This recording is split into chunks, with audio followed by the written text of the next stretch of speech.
कि बेटियां नसीब से तो बेटे दुआओं के बाद आते हैं। अजी हम लड़के हैं जनाब, हम कुछ जिम्मेदारियों के साथ आते हैं। आधी उम्र जिम्मेदारियां समझने में गुजर जाती है तो आधी उसे निभाने में। पूरा बचपन किताबों में गुजर जाता है तो जवानी कमाने में।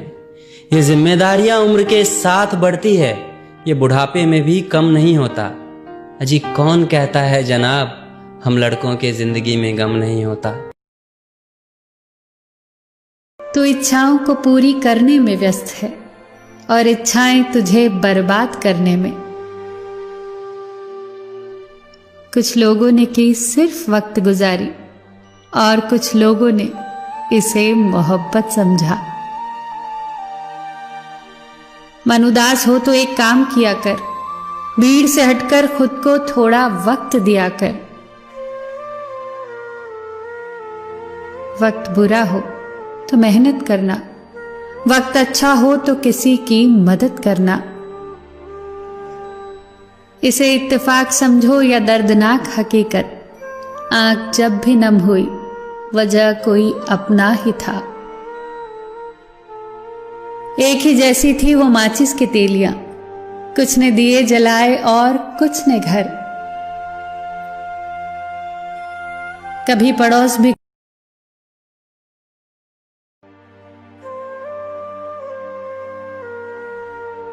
समय के पास इतना समय नहीं है कि वो आपको दोबारा समय दे सके। मोह इतना न करे कि बुराइयां छुप जाएं और घृणा इतनी न करे कि अच्छाइयां नजर ही ना आए।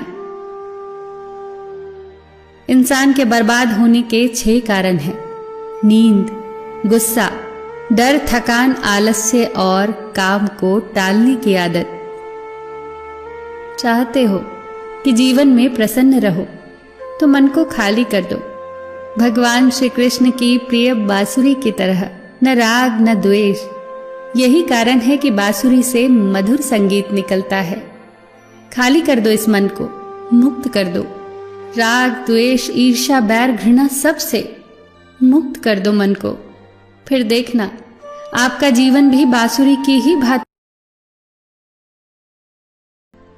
मौका देने वाले को धोखा और धोखा देने वाले को मौका कभी मत दो।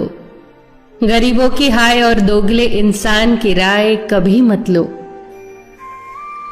शरीर के लिए सबसे अच्छा उपाय है शांत दिमाग, और दिमाग के लिए सबसे अच्छा उपाय है किसी भी बात को दिल पर न लेना। जिंदगी सदियों, सालों, महीनों और दिनों में नहीं बदलती। जिंदगी तो उस लम्हे में बदलती है जिस लम्हे में आप जिंदगी बदलने का फैसला करते हैं। संसार को जानने का सबसे अच्छा उपाय है कि तुम अपने आप को जानो। अपनी बातों को ध्यानपूर्वक कहो, क्योंकि हम तो कहकर भूल जाते हैं परंतु लोग उसे सदैव याद रखते हैं। क्या फर्क पड़ता है कि हमारे पास कितनी दौलत है, कितने घर, कितनी 3 इंसान 3 चीजों से हमेशा वंचित रहते हैं: गुस्से वाला सही फैसले से, झूठा इज्जत से और जल्दबाज कामयाबी से। जब जिंदगी का ही कोई भरोसा नहीं तो जिंदगी में आए लोगों का भरोसा कैसे हो सकता है? जब जिंदगी साथ छोड़ सकती है तो जिंदगी में आए लोग क्यों नहीं? मूर्खों से बहस न करो, वरना यह जाहिर होगा कि मूर्ख एक नहीं 2 है। अगर आप उस वक्त मुस्कुरा सकते हो जब आप पूरी तरह से टूट चुके हो, तो यकीन जानो कि आपको कोई तोड़ नहीं सकता।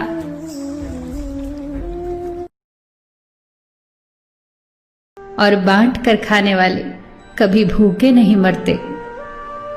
जो व्यक्ति बिना कोई मेहनत किए ईश्वर से सब कुछ पाने की इच्छा रखता है, उसे कुछ प्राप्त नहीं होता, क्योंकि उसके जीवन में कर्म तो है ही नहीं। ईश्वर पक्षियों को भी भोजन अवश्य देता है, मगर उनके घोंसलों में नहीं। तकलीफ होने पर जो व्यक्ति सबसे पहले याद आए वही सबसे मूल्यवान व्यक्ति होता है। ईमानदारी और बुद्धिमानी से किया हुआ कोई भी कार्य कभी व्यर्थ नहीं जाता। अगर घर पर 3 वक्त का खाना बन रहा है, मेहमानों का आदर हो रहा है, वो भूखा नहीं जा रहा, जरूरतमंद मदद के लिए आए तो वो खाली हाथ नहीं जा रहा, और बच्चों को अच्छी शिक्षा और संस्कार मिल रहे हैं, तो ईश्वर का शुक्रिया अदा करें, क्योंकि आप इस दुनिया में खुशनसीब और अमीर इंसानों में से एक हैं। वो कहते हैं ना, जो खोजता है वही पाता है, जो द्वार खटखटाता है उसी के लिए द्वार खुलता है। अपने मन के द्वार को खटखटाइए और देखिए कि उसके भीतर कौन से विचार अधिकार जमाए बैठे हैं। याद रखना कि हमारे भाग्य विधाता बनने का डीएनए हमारे विचारों में है। हर विचार एक बीज है और हमारा भविष्य रूपी विशाल वृक्ष इसी बीज में सोया रहता है। जैसा आप सोचते हैं, जैसे आपके विचार होंगे, वैसे ही एकदम सटीक परिणाम आपकी हथेली पर रख दिए जाएंगे। यही हमारा भविष्य होगा। ये सत्य नहीं है कि जिसके लायक हम हैं हमें वही मिलता है। सत्य तो ये है कि हमें वही मिलेगा जिसके लायक हम खुद को समझते हैं।